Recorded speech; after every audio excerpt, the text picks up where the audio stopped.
Do you have no sense of shame at all? Just what do you think you're doing here, Tony? Huh? What's going on, Valerie? I have no idea why you'd suddenly send me such an aggressive text like that. It's my dad's visitation, right? And the funeral is tomorrow, so I'm not sure what exactly you think is shameless about a son going to his own father's visitation. Oh, sure. Now you're the loyal and devoted son, are you?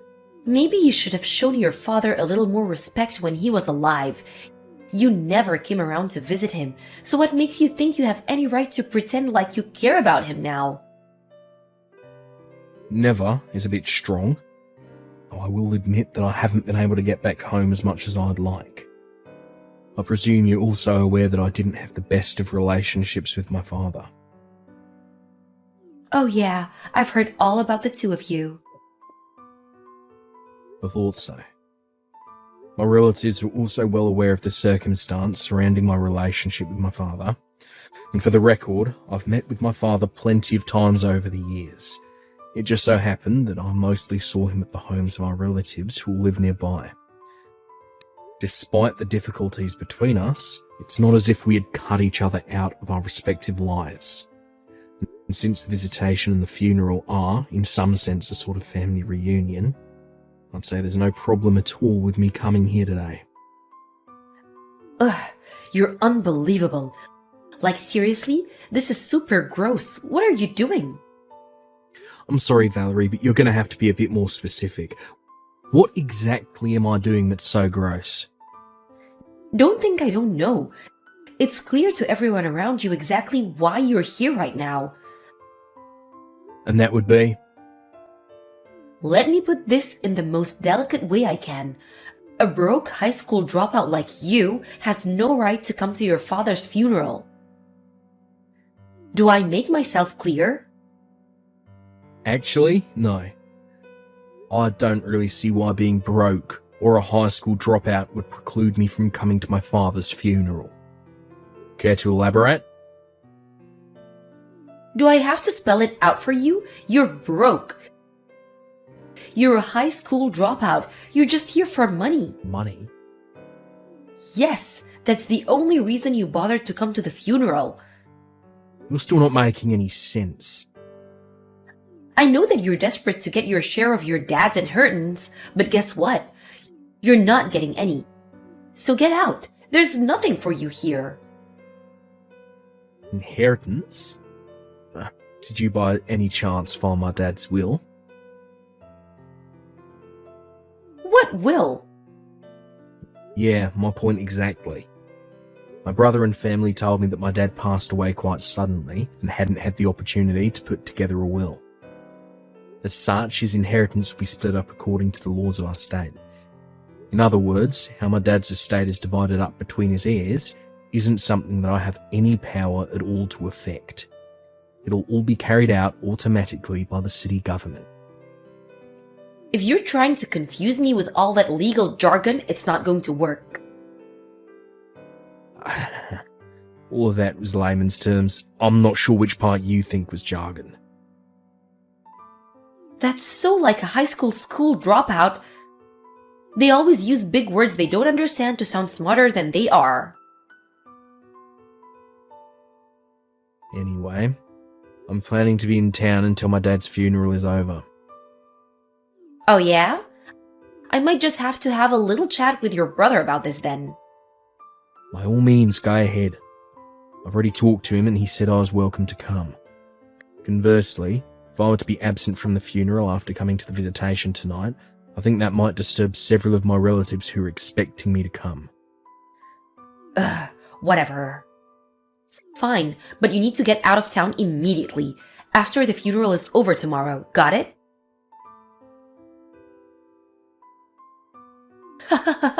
That's what you get?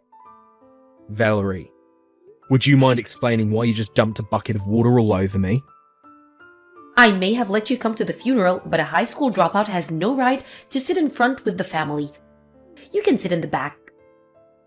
You seem like you wouldn't be happy no matter where I sat. Well, duh. Besides, the visitation is over, and now the funeral is over, so you've got no more reason to stick around. Hurry up and get out of town like I told you to. As you wish. You can take care of things from here. And don't you ever show your face around here again. Tony, I'm so sorry. Hey, Ellen. Thanks for taking care of the funeral today. It was lovely. Where are you right now? In a hotel across the street from the airport. I was planning to stay the night here, so I already had a reservation. My flight isn't until the morning, so I'm just kind of killing time until then. But what's up? Why are you apologising to me all of a sudden? When I heard what happened, I had to apologise. During the funeral service, I looked around and noticed you weren't in your seat anymore. My wife told me that you'd gotten sick and went to the emergency room, and I completely believed her at first. And then at lunch, I was talking to some of our family about you. And they said that Valerie had dumped a bucket of water on you and kicked you out of the church. I'm so sorry it took you so long to realise what had happened. Nah, don't worry about it, Alan. You've got nothing to apologise for. You had more than enough on your plate already with handling all the funeral arrangements. Be that as it may, I still need to take responsibility for what my wife did to you. Again, Tony, I'm so sorry for what happened. Oh, thanks for that, Ellen. Like I said, I don't hold you responsible at all, but it's big of you to come and apologise to me like this. Although I have to say, there's something Valerie said that has me concerned. What did she say? She told me she thought the only reason I came to the funeral was to get my hands on Dad's inheritance. What? I bet that's a big part of the reason why she dumped water on me and kicked me out of the church. What the? How did she get that idea in her head? You're not even Dad's legal heir. Yeah, I was just as confused as you are. I don't know. I guess it would make sense that she didn't know all the details since she only married into the family. But no matter what I said, she refused to listen. She was so upset and excited about the whole thing that I was never able to give her a proper explanation. I see. But in any case, as long as Valerie is angry at me, it seems like my presence there would only cause more trouble than I've already caused. I know it's only been a short time since Dad died, and I hate to force this on you in such a difficult time, but is it alright if I leave everything from here on out to you? Yeah, it's no trouble at all. Leave everything to me. I'm sorry about everything that happened, really, I am. I'll contact you again once things settle down over here. Gotcha. Thanks again, Alan. Talk to you later. I don't believe you, Tony. What are you doing back in town? I told you to stay away. Not that it's any of your concern, but I was visiting some old friends of mine. Liar! You're still after your dad's inheritance, aren't you? I suppose this has something to do with the fact that there's a meeting with the city about Dad's inheritance today. Obviously. Well, I know you have all sorts of things you'd like to say to me right now, but let me save both of us a lot of time. I'm meeting with my friends, and then immediately heading back home. What? Valerie, I was trying to tell you back at my dad's funeral, but you're under a huge misunderstanding. Regardless of what you may think, I'm not actually one of my dad's legal heirs. Wait, you're not? I think you're aware that while I call Alan my brother, we're technically just step-brothers, right? Yeah, I knew that. Right. So Alan is our dad's son, and I'm our mum's son. So when our parents married, both of us were already adults and had our own established lives.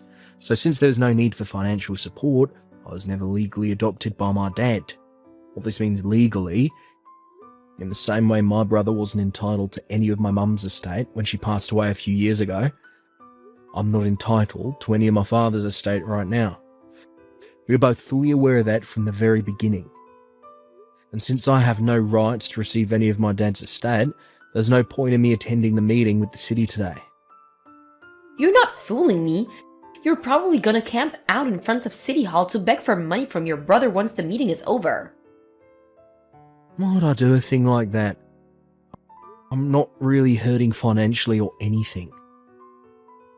Liar! I started up a company with a friend of mine 3 years ago. I'm currently serving as vice president of that company. Vice president? Not one to toot my own horn, but our company's doing pretty well.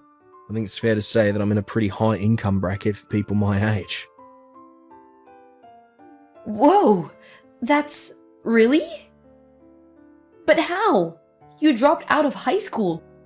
The only reason you would do that is if you were super dumb. How did someone like you become the vice president of a successful company? I'd say that's a pretty ignorant view of high school dropouts. Excuse me?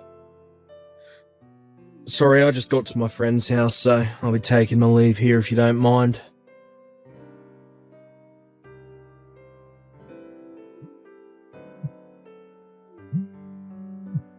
Tony, this is your doing, isn't it? What's the matter, Valerie? Where are you right now? In the airport, about to board my plane. Why? Get back here right now. Hate to disappoint you, but I'm afraid I can't do that. I've got work tomorrow morning. If I miss this flight, I won't be able to get to the office on time. Your job isn't what's important right now. My future is what's important. At this rate, I'm gonna be divorced before I get my share of your dad's estate. Ah, I see. Is that all you have to say? If I'm not mistaken, my brother told you he's going to divorce you right before the meeting with the city started, right? Yes. Now that you know what's going on, hurry up and get your butt over to City Hall right now and fix what you did. Fix what exactly? Stop playing innocent. You high school dropouts are all the same. You always use dirty tactics to get what you want.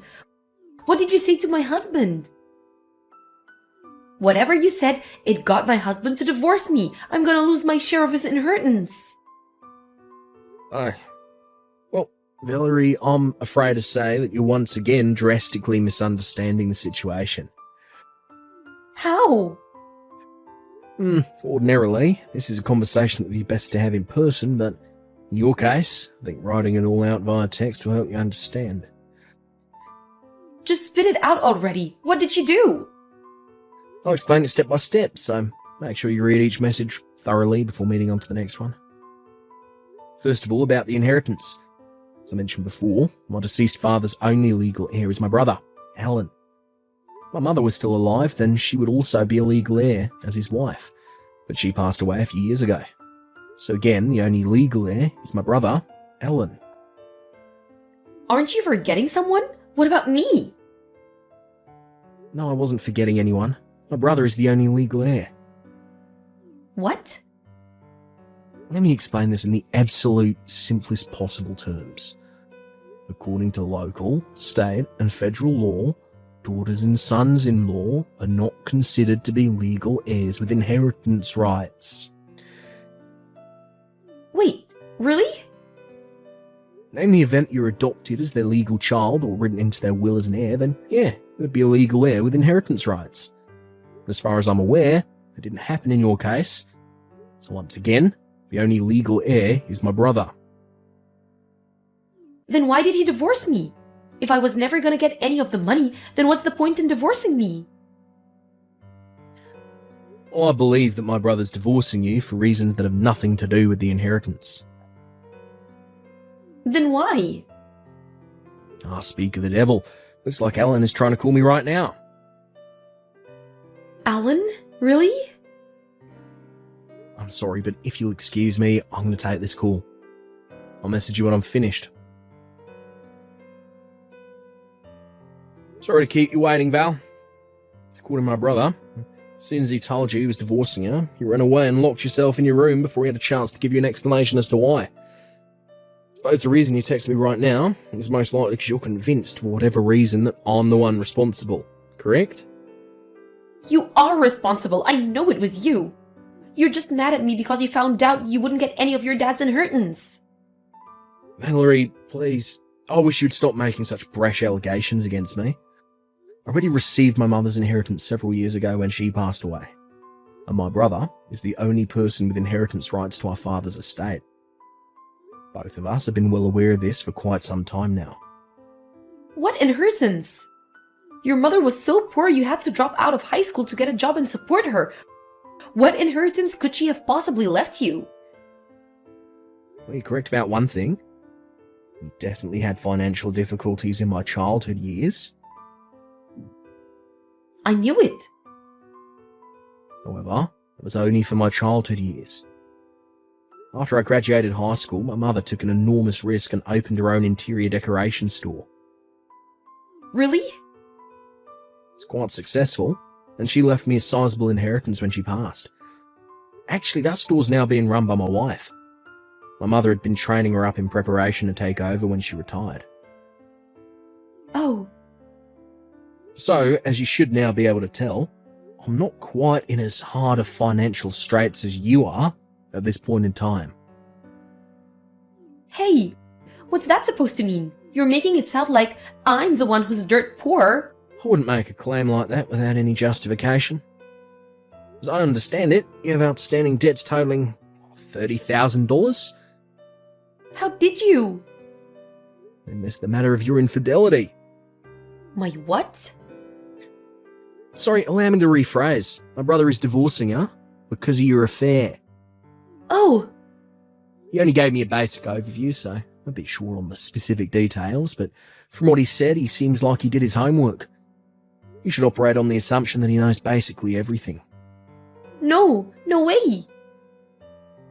I worked so hard to hide it from him. It would seem that you left behind a trail of breadcrumbs which Ellen picked up on. Now then, if you'll excuse me, Wait, I just heard the call to start boarding my plane, so I'll take my leave here. but how did... I never thought I'd actually get caught. Valerie resisted the divorce at first, but she suddenly became much more cooperative right after my brother officially received her father's assets. Come to find out, Valerie was under the false impression that she would be able to receive a share of the inheritance during the divorce proceedings. Her lawyer was burdened with breaking the news to her, but no, assets a spouse receives through inheritance are not subject to property division in the event of a divorce. This came as a terrible shock to Valerie, who had been intending to use that money to finally pay off her debts, as well as soften the blow of my brother's lawsuit against her for infidelity. Faced with this reality, Valerie stormed over to my brother's house and said that she was taking back her consent to the divorce, but it was already too late. The divorce had already been finalised. Not to mention my brother wasn't even at the house because he had already sold it and moved. After being abandoned by her husband, she tried to run back to the man she was cheating with, but he turned her away. She then went to her parents, who also turned her away.